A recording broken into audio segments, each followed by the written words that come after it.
Jonathan Ayling from the Free Speech Union, and he joins us now. Jonathan, good morning to you. Good afternoon to you, sorry.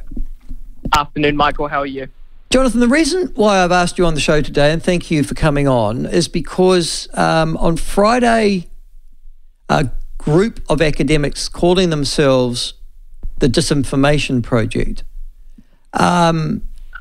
suggested that there was some great calumny at hand as a result of the post or the reaction or the public reaction to the Posey Parker upset and the truncated protest in Auckland of a month or so ago, by suggesting that what Posey Parker's visit had done and that particular protest was lead to massive danger to the trans community, and particularly I presume the gay and lesbian communities, the alphabet communities that existed in New Zealand, and that hate speech had arrived as a result of that particular visit, and that this was really wrong. Now, the mainstream media picked that up, Radio New Zealand stuff, I think Television One picked it up as well, gave it loving coverage of all the great wrongs that had been visited as a consequence of Posey Parker's visit to this country.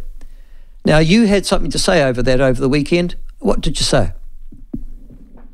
You claim that a group of academics put this report out. I'm going to maybe take some contention with that use of the word, because what was released was pseudo-intellectual waffle. There is nothing robust or empirical or even, in reality, truthful about this report that has been put out. It is an ideological talking point where they're claiming that the opinions of about 1.8 million Kiwis, they claim, are extremists, and the undertone of that is that there needs to be more regulation, more government involvement in silencing harmful views, what they consider harmful views, because that subject isn't up for debate either. And so what we see here is what we've known about the Disinformation Project for some time, that they are a talking head of those that want to silence difference of opinions, intellectual diversity, and debate within our society on some fundamentally crucial issues. The way we relate to the reality that surrounds us and the words we use to describe that reality are crucial.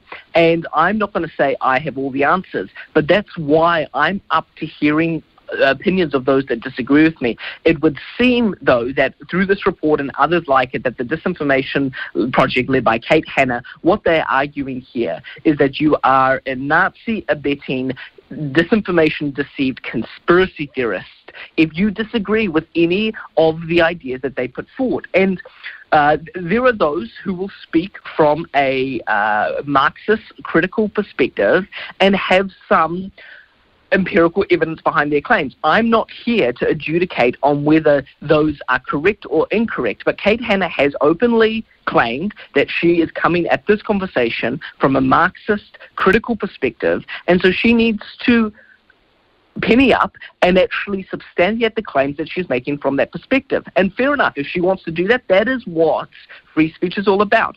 And so over the weekend, we went to our base of 80,000 Kiwis saying, hang on a second, before you swallow this hook, line and sinker like breakfast TV and stuff and many others have a look at the words that they're using. The problem is, Michael, there are actual Nazis in the world. There are actual people who want to kill the trans community. There are actually those who believe that violence is the best source to address the differences in our society. And so what the Disinformation Project does here is provide intellectual cover for some of the worst in our society by being so unhelpful and so inflammatory. Their use of the word Nazi is so vague, it really means everyone who disagrees with them. But what about the actual Nazis in the world who want to perform atrocities? The use of the word genocide, when, to my knowledge, no one in New Zealand has been killed for quite some time. I'm not aware of anyone being killed in New Zealand explicitly for being trans. The use of the word genocide is horrifically inappropriate, and yet they make no attempt to justify that and actually really do an incredible disservice to the aims they at least claim to hold. I am aware of a couple of murders where transgender people have been murdered by What could you describe? The sort of old-fashioned queer bashers, that sort of group of, there are all those sort of men in the community, they get a bit drunk, they get a bit leery, and they beat people up. So there was I think there was a case about 10 years ago in Wellington where that happened. Yes. That may well be the case, and without a doubt, Michael, I have no hesitation whatsoever in unreservedly... Well, they're in jail now, those people, because they committed that crime, and rightly so. But you're right. I haven't noticed in the wider community at all a view that transgender people should be genocidally dealt with at all. But what I suggest is that the Disinformation Project are looking at social media, I guess Twitter, Telegram, a few of those, and saying a whole series of people are making hateful remarks and then just adding them all up and saying that's representative of New Zealand opinion. But it's not, is it? Well, certainly we have no reason to believe it is, because the data and the intellectual quality of what they've put forward is so poor that there's no reason to think from the report that they've released that there is any sort of representative basis here or there's any causal relationship. And so this is why I say it's just pseudo-intellectual. They use big words and they try and obfuscate, but there's no actual reason to believe that this is anything other than what they've allegedly received from on high. This is a very ideological perspective that has been put forward, and they have every right to express that. But we're not going to sit idly by and let them advance a pro-censorship agenda that looks to silence those that disagree with them rather than countering them with robust debate. We're not going to sit by and take that idly. At the end of the day, though, she's a commie, isn't she? I mean, Kate Hanna is a communist. She's an old-fashioned communist. They've reinvented themselves in the 21st century, and they employ, this is one of their sort of ideologies and by which they approach the world. It's as Marxist as anything. I mean, you could have gone back 50 years ago and found people who had these views, but we used to call them Marxist, yeah? Well, your word, not mine. I know that Kate Hanna identifies as a Marxist feminist, and so those are her words. That is what she is claiming here. Well, there you go. I, on a number of occasions, have been set to sit down with Kate Hanna and have yet to have the opportunity to have a face-to-face conversation with her. I would continue to welcome that, but we're not going to pretend to be buddy-buddy with the implications of what the Democracy Project is pressing into here. And she has told me, in the past at least, that it would be too dangerous for her to sit down with me and meet with me.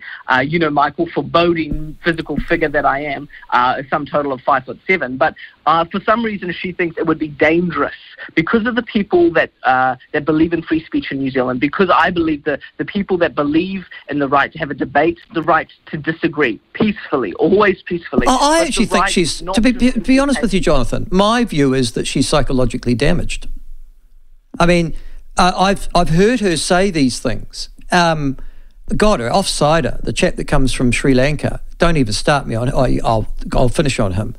But the way in which Kate Hanna speaks and just the things, I would suggest that person's not batting with the full deck, to be perfectly honest with you, because how can you be scared, frightened, feel physically endangered of free speech and discussion and debate? But she does. Now that's somebody with a condition, and it's a psychological condition, isn't it?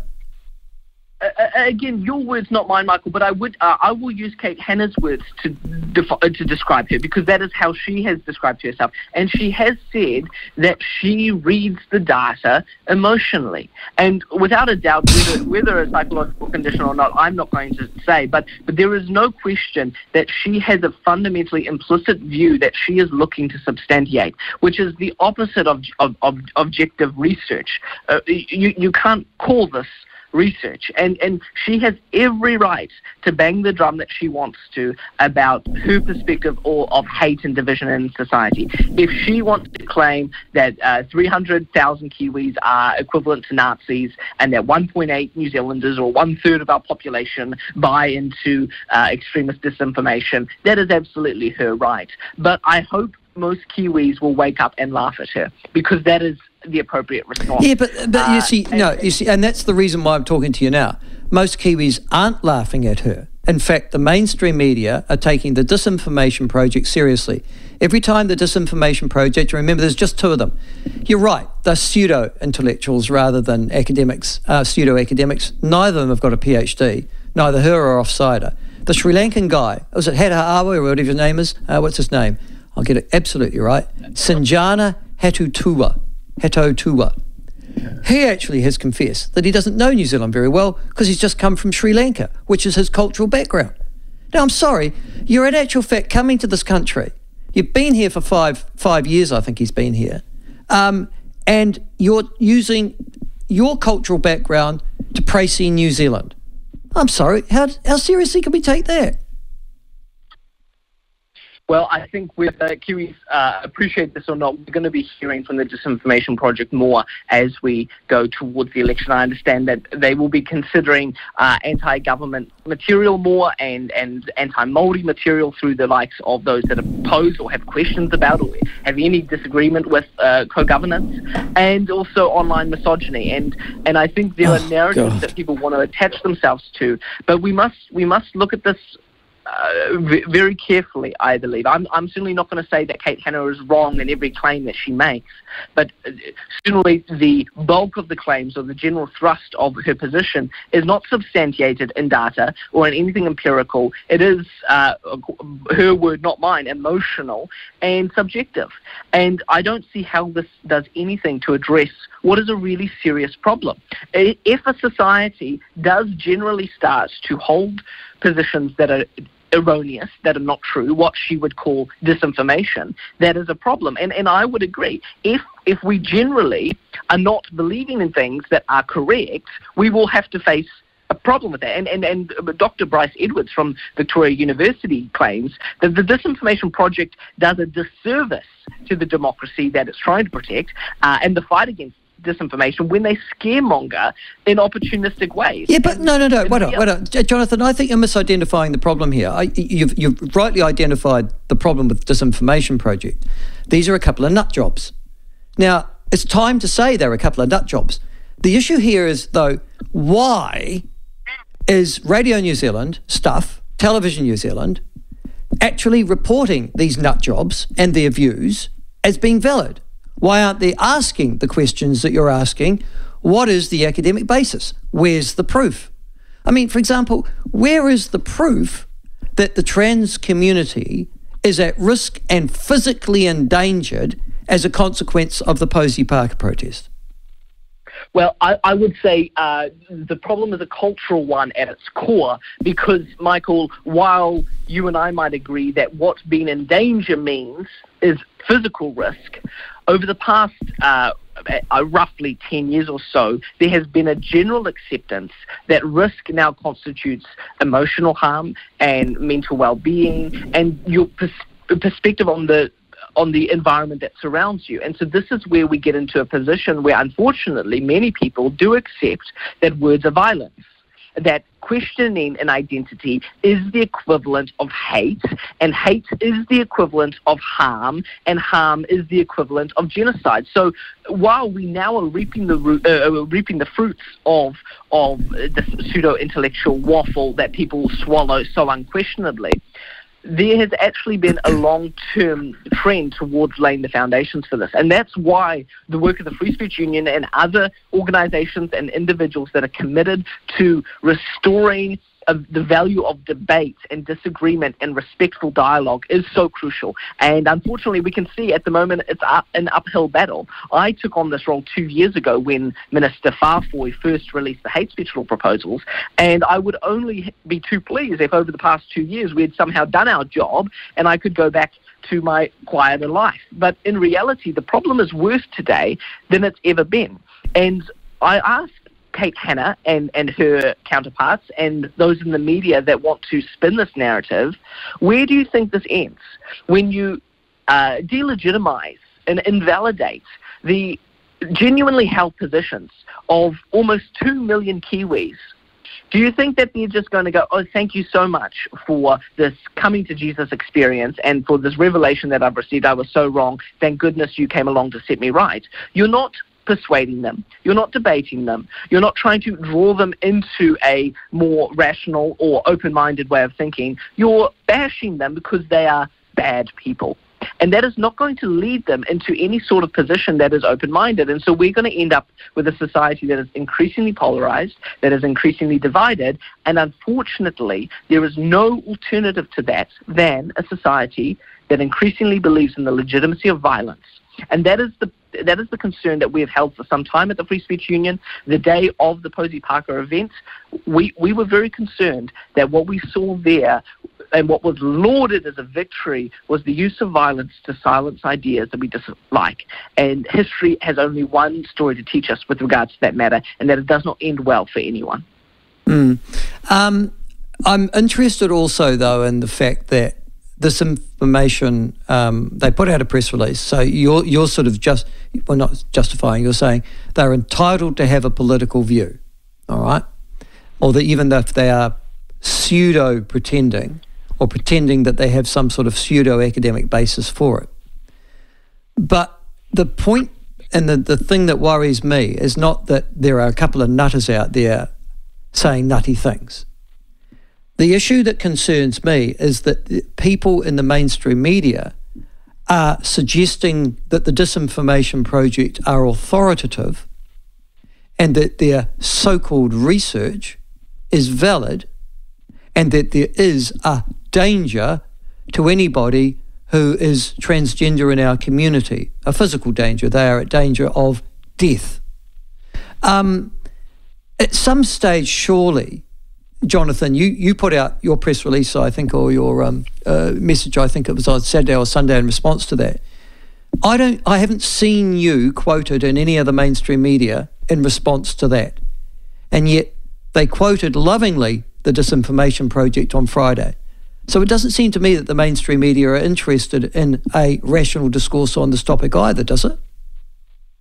No, certainly not as an institution. I know well that there are many individuals within journalism at large that are very concerned with the way that they approach issues like this, but they keep their heads down and their bums up, and they've got mortgages to pay and food to put on the table, and so they don't make too much of an issue. But this is why more people distrust mainstream media in New Zealand than trust them. Only about 42% of Kiwis trust what you would call mainstream media as a whole. And this is coming from reports from Auckland University of Technology. And so this is where, while 300,000 people watched Jenny May on breakfast television talking to Kate Hanna and uncritically failing to question any of the claims that Kate Hanna makes, while many people watched that, my hope is that at least on some level it doesn't sit well with them. And that's why the work of the Free Speech Union and other organisations that are willing to let the other side have a say is important, because it gives tools, it gives language to those that maybe aren't in the fight from day to day. They don't know exactly how to describe or articulate what they sense is wrong, but they know that the shoe doesn't fit. And I think more and more Kiwis are looking at it and going, hang on a second, that doesn't feel right. And what's important then is for those journalists who believe in open debate and free speech, those outlets that are committed to it, and organisations that are dedicated to preserving that in New Zealand, what we need is the general public to be re-equipped with the ability to have respectful dialogue, to say, hang on a second, I don't hate you, but I do have a question about the claim you just made there. And what that will require is people to be willing to put their heads up. And I realise that's not a Kiwi thing to do, but the amount of self-censorship which occurs, that is the great issue. That is the root of the problem in many ways, is the amount that we are willing to silence ourselves, silence our beliefs, silence our expressions, not create an issue out of this because we don't want to create a fuss. And really what we need are Kiwis to say, hang on a second, you lost me there. You're talking about the fact that all these Kiwis hate trans people. I don't think they hate them. I just think they have some questions. Is that the same thing? No, they regard them as weird. I mean, most people regard trans people as weird.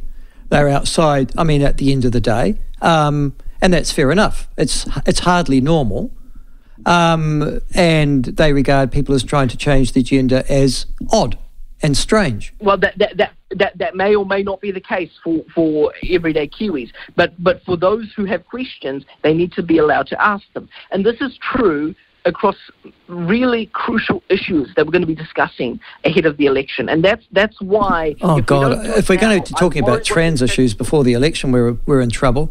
I mean, there are 1,000 more issues. I think our democratic structure, legitimate questions that people have about the implications of co-governance. I'm not setting the agenda here. I'm not trying to tell you have to come out one side or the other, but the debate must be allowed to be had.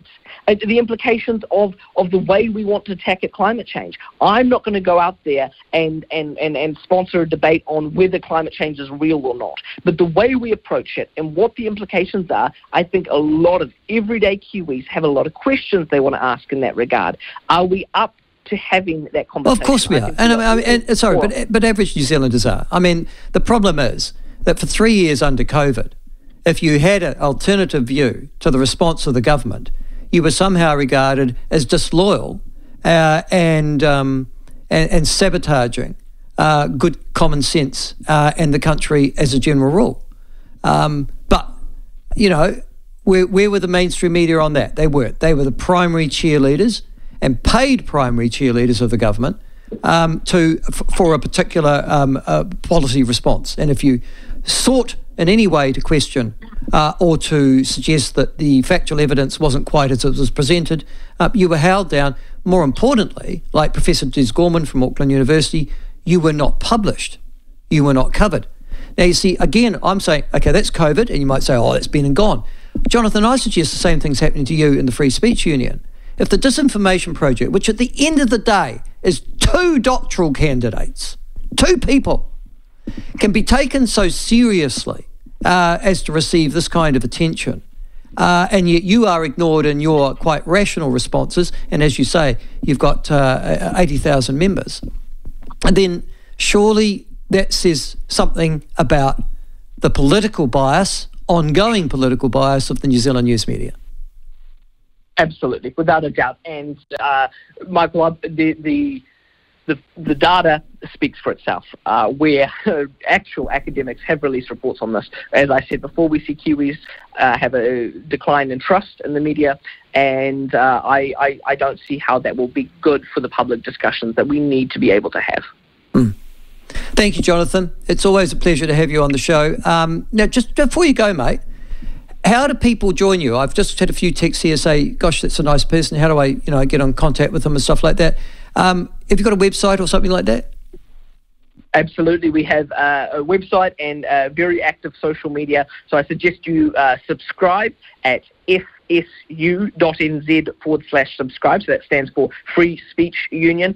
fsu.nz/subscribe. You will receive regular material from us on various issues and events that we're holding. And on Facebook, Free Speech Union New Zealand, Twitter, NZ Free Speech. You'll hear from us regularly there as well. And Michael, my encouragement to your listeners is learn to ask some good questions in this time. And you'll see that before long, those that are the empty talking heads, those that are echoing worthless platitudes at the moment, aren't able to address your questions. I think if everyday Kiwis can learn to ask some good, provocative, constructive questions about these issues that we're told not to question, before long we'll see together that the emperor has no clothes. And that's the situation we're in today, but I don't think we're too far gone. So that's why you won't hear from the Free Speech Union a doom-gloom narrative. We believe that actually Kiwis are up to be able to reinvigorate our public conversation and address these really critical issues. And so hopefully together that's what we're able to do. But then we started off this today. Just want to test you on that one. We started off today with an issue that blew up over the weekend. For a wee while there, it was trending as much as the coronation of King Charles, which just seems ridiculous. About, you would have read about it, Jonathan, this Rotary debate between 2 Rotary clubs, and somebody put a mask of Jacinda Ardern on the toilet seat. It seemed there, Jonathan, that you're approaching this in a rational way, suggesting people behave in a rational way, but that our mainstream media are determined to sensationalise everything at the moment, and not engage in the same kind of response, yeah? Mm-hmm. No, sure, I don't think we're seeing maturity emerge from our mainstream media. But what everyday Kiwis need to do then is vote with where they go, vote with where they click, vote with what news outlets they watch, and push into networks or outlets or organizations that are trying to enable more civil discussions. And, Michael, I worked in Parliament for a number of years. I worked in the Beehive, and you might consider this cynical, but I just know that politicians will go where the votes are.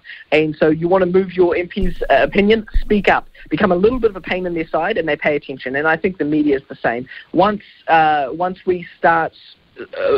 once we stop paying for this narrative, buying it and fueling it, and go, actually, with an adult in the room, please stand up. I'd rather hear from someone that's voicing a little bit more sense. I think we will actually see shifts occur. What I don't accept, which I hear unfortunately frequently from those that are concerned about free speech, is this fatalistic narrative that we've reached the end of history and the end is nigh. I'm too young and maybe too naive to accept that. And certainly, Michael, you've been around the block once or twice more than I have, and I accept that you have a perspective that I don't hold. But for those speaking as a younger generation, I'm not willing to give up on public discourse at this stage. And I think we need to return to some core basics. First of all, not demonising the other side, and allowing them to teach you 1%. Mate, bonkers. Oh yeah, but when you talk about demonising the other side, I talk about Disinformation Project. Bonker is as bonker does. If it walks, talks and quacks like a duck, it's a duck. So when the Disinformation Project come out with crap, you can have as much intelligent debate and discourse as you like, but they refused to contribute in it. They refused to do anything other than utter a proletarian and ideological line. They're not interested in debate and discussion. They are solely interested in generating support for their particular viewpoint. And what do you do with those people?